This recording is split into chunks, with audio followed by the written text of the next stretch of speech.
I told my daughter that I would not attend her wedding if her biological father was present, but she now believes that I am stuck in the past. I would appreciate some advice on the current situation I find myself in, and I'm hoping an outsider's viewpoint can offer me some clarity.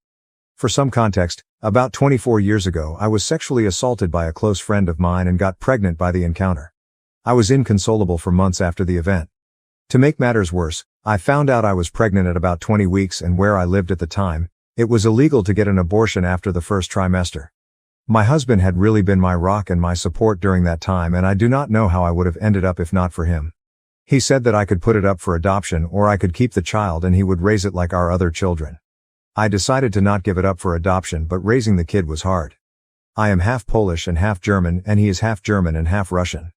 We both have pale skin, light hair and blue eyes, as well as being fairly tall. I'm about 178 centimeters or around 5'10", and he is 191 centimeters or about 6'3". However, our daughter Luna is about 160 centimeters or 5'3", has dark hair and a brown complexion like her biological father. I often heard snide remarks about me being an unfaithful wife because it was obvious that she was not my husband's child. It was especially hard for me when Luna was young because she looked so much like her dad. My husband took care of my daughter most of the time since I had bad flashbacks whenever I saw her face from when I was assaulted. As she grew up, it died down a bit, but I would still get these horrible panic attacks when I saw her wearing boys' clothes and short hair. Since I was prone to having panic attacks, Luna ended up being closer to my husband than she was to me. Also, she often ended up getting a little more than her siblings from my husband as some sort of compensation because of me.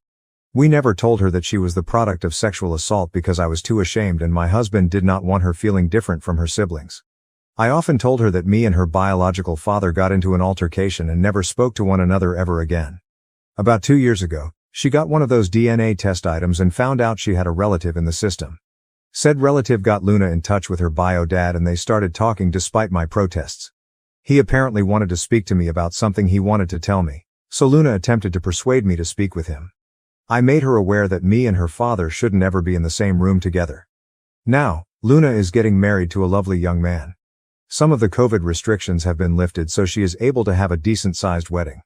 The original plan was to have my husband walk her down the aisle, but he had gotten into a bad accident, leaving him in a wheelchair until his legs were strong enough to support his weight again.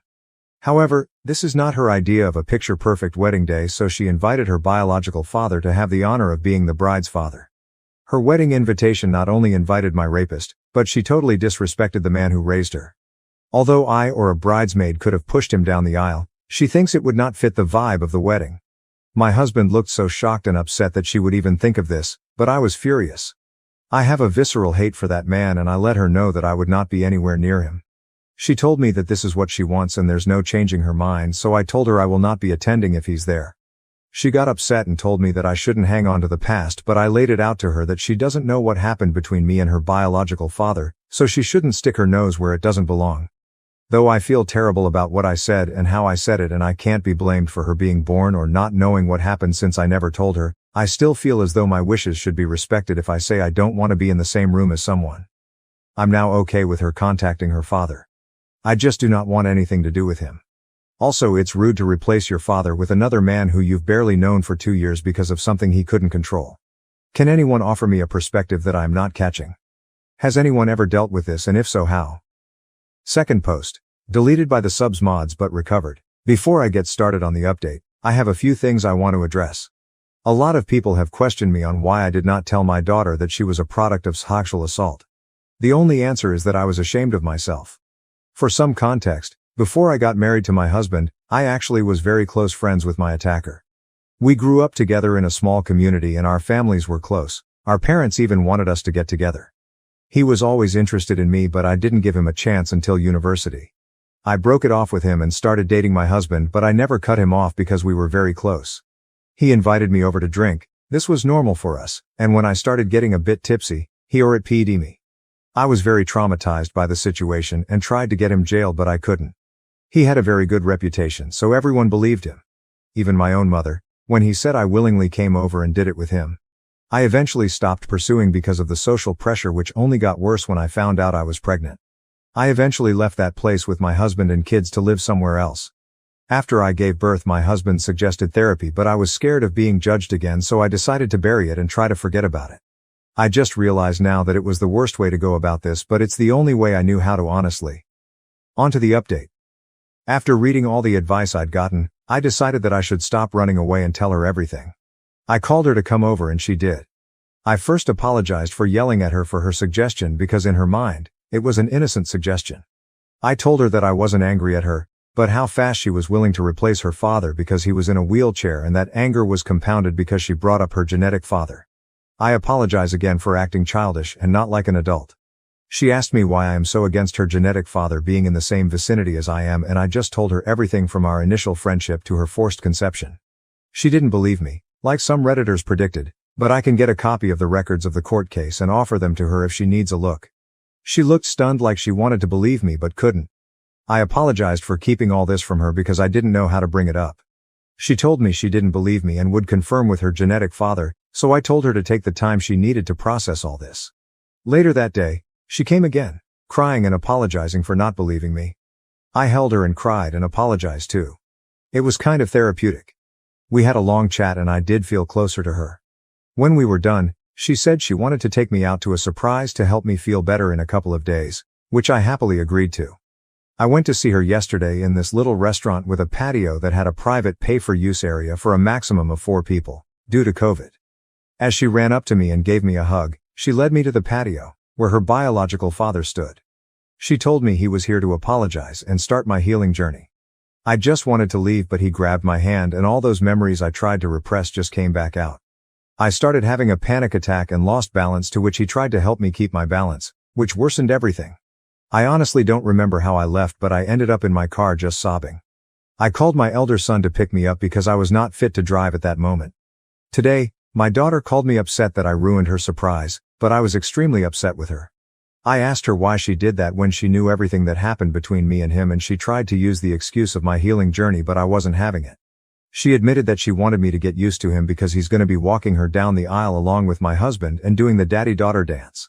I told her that while I loved her and respected her decision to be with him, I am not willing to be anywhere he is. She started complaining about how she wants all her family to be there, and I'm still not forgiving, but I hung up the phone. My husband is aware of everything and stands by me about not going to her wedding, but I don't want this. If my other children were to know, they would stand by me and tell the rest of their extended family, which is going to lead to my daughter getting disowned by the family. There is no need to give me advice on this because I will be seeking professional aid. Anyways, one good thing to come out of this is that I'm finally confident enough to seek therapy. Thank you for listening to my venting, and for commenting on my last post. Happy holidays. I hope you enjoy it with those who you love. Third post. Hello everyone. It has been a while since I last posted on this website. I have a few new updates for everyone that has been asking me. I apologize for not getting to everyone in my direct messages, but I really appreciate everyone sending me support through those tough times. I would like to share some good news before going on about what happened with my daughter. My husband is able to walk again, albeit with a cane, but it is progress. We have been going to physical therapy to help strengthen his legs after his accident. It's good to see him happy and walking again. I've also been to therapy and met this wonderful and sweet therapist. My therapist is so patient and kind. Since my husband and I started together a few weeks ago, she has been extremely helpful. Bless her soul and all those who recommended therapy. I would have missed out on such an experience, so my thanks go out to all of you. Like most of you advised, my therapist also advised me to tell my other children about what went on between my youngest. For reference, I have 3 other children, 30M, 27F, 27M. My eldest boy is the only one that had a slight idea of what happened, but the other 2 were left unaware. I was quite scared and anxious to tell them what happened, especially because my mother and other family members initially reacted negatively. I invited them over around 2 weeks ago for a family dinner and told them everything that happened with the conception of my youngest to what happened recently. They were all silent and stared at me, so I became a little nervous until my daughter started crying. It was so upsetting for her, and my 2 sons were pissed off at my youngest and her father. They asked why I didn't tell them earlier, and I told them I was just scared of how they would have reacted. My husband took them out of the dining room to talk while my eldest daughter just cried together. When my boys and husband came back, they apologized for leaving early and left.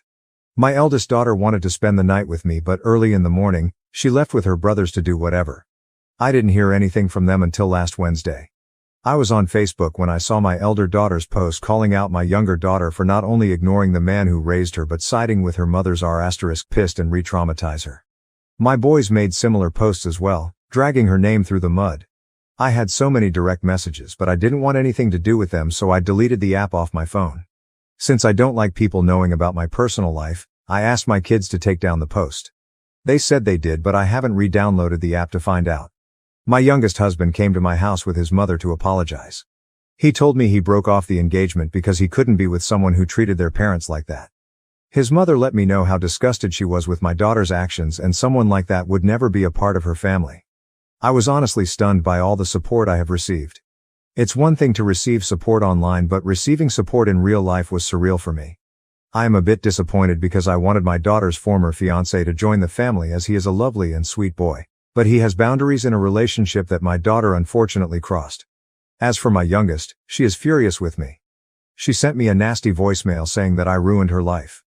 Her friends and fiancé basically cut her off. Needless to say, I felt terribly sorry because I had attempted to avoid this situation at all costs. I went through what she is experiencing, and I know exactly what it feels like. I told my therapist about this, and she told me that the difference is that while I was the victim, my daughter brought it on herself. My therapist is probably right, but I can't stop this feeling of dread. I tried to call my daughter, but once I heard her father on the line, I hung up. He took it upon himself to let me know that my daughter is depressed because of my actions. I feel terrible for treating my daughter like this. My husband says that I should focus on myself, and I'm trying to, but I just can't stop worrying. I don't think that my daughter is safe when she's with her biological father. This is all that's going on in my life right now. For all those asking, thanks for listening to me, and thanks for the advice again. I really appreciate everything. Thank you for watching. If you haven't subscribed yet, please do so and hit the notification bell to stay updated with more shocking real-life stories happening around you.